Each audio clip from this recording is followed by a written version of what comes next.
Hey, I'm Noah, I'm Adderall Jenkins. and we are reviewing the week September 7th releases for DC's New 52 comics. Right now, we're just going to do two comics in this review. We Show 'em the have comics. Detective Comics, Number one. number 1. Well, they're all number 1, I think. I know, it's so cool. And Batwing, number 1. So which one do we want to go with first? Let's start with Batwing. Oh, Batwing. Yeah. And what's the backstory on Batwing? So, Batwing is one of the members of Batman Incorporated, which is a storyline or an organization started by Batman, Bruce Wayne, before the relaunch of the comics. Bruce Wayne announced that he was working with the Batman and that he would fund Batman's efforts to kind of incorporate the Batman legend and make new people in other countries Batman, so he wouldn't have to spread himself too thin. Hence, Batman Incorporated. So, there you go. I guess we could say that Batwing then is the Batman of Africa. I think that's what they're billing it. They're billing it the Batman of Africa. In the promotional material, they call him the Batman of Africa. And we can see that he's clearly in Africa since we have pyramids on the cover, although according to the comic, he lives in the Congo. So, yeah. Do we want to give just a really quick summary of the Okay, plot? a quick summary. Do you want to do that? Alright, so we start off in media res, and we have Batwing, the Batman of Africa, fighting a fellow whose name I forgot. Massacre. Massacre, that's his name. And it's a fight scene, and he's kind of kicking Batwing's ass. And then we go sort of back a few weeks, and we follow Batwing, who is both Batwing and a member of the police department in... His secret identity is he's a policeman. Yeah, in Policeman. The city of Tinashe in the country of the Democratic Republic of the Congo.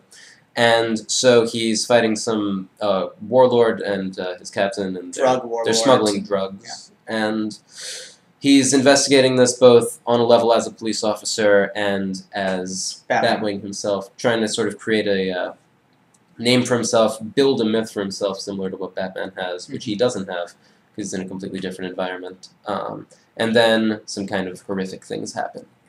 It's very gruesome. Yeah. Speaking of the horrific things, unlike Justice League, which we reviewed last week, the cliffhanger of Batwing is it's a good cliffhanger. It's a good ending. It makes you wonder what's going to happen next, unlike Justice League, which just kind of shows you and teases you, oh, this happens next. But this one, it actually makes you wonder what's going to happen and how's it going to all unfold. See, I think the reason that Batwing works, Batwing number 1 works, sorry, is that it's really establishing sort of the setting, and it's creating questions for the plot. It's introducing characters and what we're going to be investigating, but really I think most of it is kind of showing us where we are, what kind of an environment we're in, and what world this is that we're peeking in on. But I think it's strange because it's Africa, it's the Congo, but it is very similar in some ways to Gotham. It has all the same problems, really. It has Yeah. drug lords. Well, instead of gangsters, it's warlords. It has all the same problems and motifs that we've come to love in Gotham City. You have the same sort of unrest, the same sort of chaos, and the same sort of corruption also they touch on in the police forces. Mm-hmm. So it's, in some ways, a very similar environment. In some ways, it's very different. So I think creating a Batman-type character who really isn't Batman, but who's taking up the mantle and trying to apply it into a setting that's so similar, but so different, it makes sense. And I think it works. And we're really sort of exploring what kind of a world this is in, and how can he function in it, and how can he be the hero that he needs to be. Yeah, and something that Batwing does do, and I guess it has an advantage over a comic like Justice League, is that it does have to set up everything. With Justice League, the authors could expect that the readers know who Green Lantern is, know who Batman is, know what their deal is. With Batwing, the authors are introducing a new character, new environment, new settings, new ideas, and they really have to focus on explaining that while still making it entertaining instead of just exposition that's being fed to you. Definitely. And they do a really good job of it. Because I didn't read Batman Incorporated at all, yet I can pick this up and I can pretty much follow everything that's going on. I mean, it's well-paced, and the exposition, it doesn't feel very expository, but it's in there. You can follow it if you're not really sure very much about the Batwing character and who he is. It all feels very natural. Yeah. Do you want to talk about the art a bit? The art is amazing. It's this I think it is. Um, It's you can't really compare it with something like Jim Lee's work, but it's a lot more realistic. It's not as cartoony or comic-y. They shade it like it would be shaded in the real world. There's a lot more detail, especially in the faces of the characters. it's very heavily textured, I would say, Yeah. but also it's still kind of it's realistic, but at the same time you have things like background and setting will be very sparse, so it'll focus mostly on show a page, for example. So we're focusing a lot more on what's in the foreground and what's happening than environment. It's a very different approach. I mean, there are more comics like this nowadays, but it works very well, I think, for the story. I guess we should mention who wrote and drew this. Yeah. So we'll show them the cover. Pointed out. We have credits here to Judd Winnick, who I'm not really sure who that is. He's the writer. He's the writer, wonderful. But I mean, actually, he's the writer. I mean, I don't really know any What work he's of his. done, And Ben Oliver, rated T for teen. Mm-hmm. Actually, there's some info on the back here about. Yeah, there's a interview. Oh. And it also has Animal Man, but we didn't actually put that one up. I think all of these have sort of little material in the Mhm. back relating to the comic, and that's good too. So, do you want to just close up with Batwing? Yeah, something I found interesting about the Batwing character is that I kind of drew a lot of parallels between him and Batman Beyond, Terry McGinnis, in that they're both these new characters, and they're both becoming Batman. Both of them have tutelage by Bruce Wayne, and they both, because they don't have the innate natural ability or have trained as well as Batman, they both have these sets of armor, and they're not more technically advanced because, of course, Bruce Wayne Enterprises, he has more access to it, but they do use a lot more technology, and because Batwing does take place in a third world country, I'd kind of like to see how that unfolds, how the blend of technology with the kind of more naturalistic, or at least untechnological Well, setting. I wouldn't say untechnological there, because that's one thing that I do like about Batwing. I was concerned because whenever you portray Africa in media, especially comics, and not just comics, but cartoons and this sort of action-adventure media, it's really easy to portray Africa as kind of this land that time forgot. I think we get a lot of that, the sort of idea of Africa as a primitive place. But I think they're actually doing a really good job portraying modern Africa, but with all of the problems that we would associate with modern African countries. Which we would also associate with Gotham. Exactly, which is really why it's so engaging. So, I guess the two questions: would you recommend Batwing? I would definitely recommend Batwing. I would definitely recommend it too. I mean, if you like Batman, I would suggest. He appears very briefly, yeah, but I would say that if you like Batman, not just for Batman being in it, but just if you like the concept, I think playing into the setting. If you like the setting, yeah. I think it works really well. If you're just interested, and even if you're not, I would say give it a try. So it is well written, well drawn, very well drawn. Letters go. I'd give it a B plus. I would give it probably a B plus too, because I also think it works very well as a first issue, not just as a comic. It feels more complete than Justice League did. And I'll definitely be reading number 2. Yeah. So now do we want to move on to Detective Comics? Let us move on to the man himself. This is Detective Comics. Number 1. Number 1, yes. By Tony S. Daniel and Ryan Wynn. we're looking into kids. It's terrible. I have to admit I don't know who these people are. See, what I think is really cool about this is that Batman first appeared historically in Detective Comics number 27. So numbers 1 through 26 are really going to be the first Detective Comics, number 1s through 26, to actually... But this isn't Detective Comics. It's Batman Detective Comics. I hate the mirror effect. Batman Detective Comics.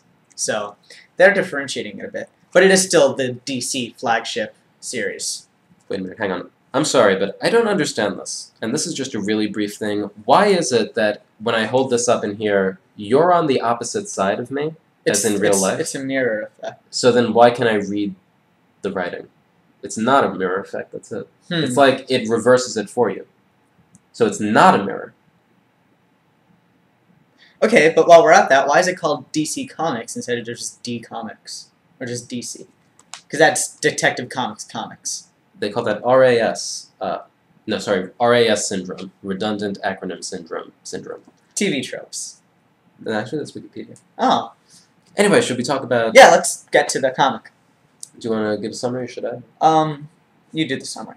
All right. So it's 6 years after the Joker has appeared. So we're really trying to figure out the timeline with this. It's kind of confusing because it's hard to tell when we are, what's been kept, what's been gotten rid of. But we think this is modern, current timeline. Yeah, it does take place in the present day, but it's hard to tell when the present day is. I think we'll get into that a little bit later. But it's around 6 years since the Joker's been around, probably around 6 years since Batman's been around.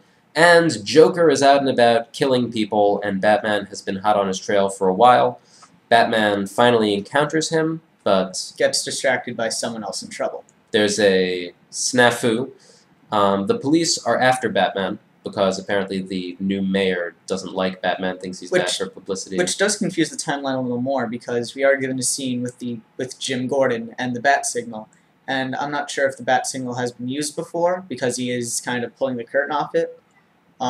But also he says to Batman that he's late when he does arrive, so it does seem that they do have some sort of rapport going on. I assumed that was just like to protect it from the elements. Okay. But, so yeah, I mean, it's kind of...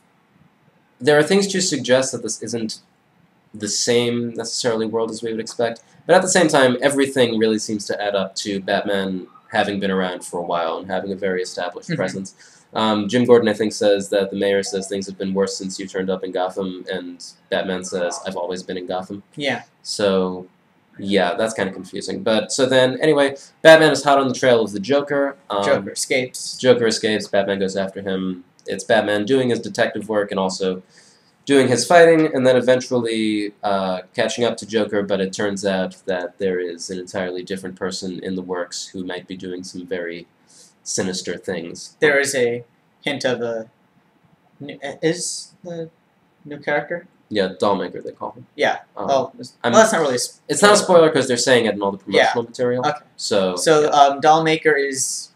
He's not really introduced, but we do get a few shots of him at the end. And apparently all of this has been... he's been involved with this from the beginning, and everything that's been happening, he's had his hand in. Somehow, it's not made very clear, but there's a definite mystery. And that works with Batman, because it is a detective comic that you are trying to solve. Oh. So... Thoughts. I didn't think this was as good as Batwing. Again, I think it falls into the same weakness in that the exposition kind of falls flat because we already know who the characters are. But at the same time, the story is more... It's better paced, and it actually goes somewhere, unlike Justice League. And the ending, I thought the ending was pretty shocking. I kind of told him it was shocking, which kind of... Took away the shock for me. Took away the shock. But the ending is shocking. It, again, kind of makes you wonder what's going to happen next. So it's not a fall-off. It is a good cliffhanger. Yeah, I mean, I think that it's odd, because it seems like almost sort of a generic Batman story. Like, if you were to introduce someone to Batman, you would probably want to use something like this. But it works as a first issue because of that. I think that's what they're going for. It's a good first issue. It's generic Batman. It's Batman you expect, but it's also a Batman that you want to read. Yeah, but at the same time, what I'm saying is it doesn't feel like a vignette. I mean, sometimes you get little sort of... in different kinds of media. It does feel like they're setting up a story. Yeah, it feels like the beginning of a story that's going to go beyond sort of this is the... It's almost like we're being introduced to Batman in his normal state, and then as we read, something's coming in that's going to shake things up and really start the story. So I do think it's a good first issue. I think it's a good first respect, because it gives you what you want, and it also sets up something you didn't really expect. Yeah, I think it's a good first issue, too. Although, I'm probably going to be more curious. I think, like, the real story is going to be probably kicking off, I would hope, in the next issue, because it seems like they're going to be picking up pretty fast. The pace does quicken toward the end. Do you want to comment on the artwork? It's very good. It is more comic-y, on the comic-y side than on the realistic side. Not as cartoony. It is very dark. They do play with the lighting a lot, as you can see in the shot he just showed you, if you do it again. You have a nice play between the moon... Oh, back up. You have a nice play between the moon and Batman. You have the smoke. So it is very striking, the art, like that. Yeah, I would say that, well, the other comic, Batwing, plays a lot with shading. I think this it really plays a lot with, I think, lines and lighting. Contrast. Yeah, and contrast. But I mean, it's very line-heavy, so it's very well-defined, and also, I would say, pretty grotesque. I mean, it is very mature. mature. Yeah, no, but I mean, it's some of this is kind of graphic and Bloody. disgusting. Yeah. Not just. I mean, you can even see on the cover. I mean, it does have some very grotesque imagery. It's not. It's well done, but it's not exactly pretty. No, it's well, not pretty, but it is well done. It is. I mean, I don't think Batman should be pretty. There is a good quality to the art. Yeah, I mean, it's. It isn't pretty, but it is quality art. Yeah, I mean, it's the aesthetics of the Batman, grotesque. yeah. And I think, especially if you're focusing on someone like the Joker. Also, I think it's interesting in the artwork, they have sort of this recurring doll motif throughout. Because of the doll maker. Yeah, it's like you have, like, there's this one scene where he's on a train fighting the Joker, like on the monorail, but this girl, she's holding a doll, and it's like dolls appear throughout without actually. It's kind of one of those thematic things, which I thought was really cool. So it was very good. So where on a letter scale would you put this? On letter scale, probably a B-. Yeah, I would also give it a B. A B? Yeah, because because again, it seems kind of typical, but it doesn't feel generic. It feels like there's actually a story going on. You know, I kind of agree with that. Yeah, B. and I'd recommend it. I would recommend it. It's a good Batman comic. It's a good first comic. And I would definitely be reading the next issue. Me too. And I think that's part of what you really need to get a good first issue to do. Make it has to next one. sell you on the next. And what are we reading next? JLI Stormwatch. All right. And in our next review, we're going to be doing Justice League International and Stormwatch. See you then.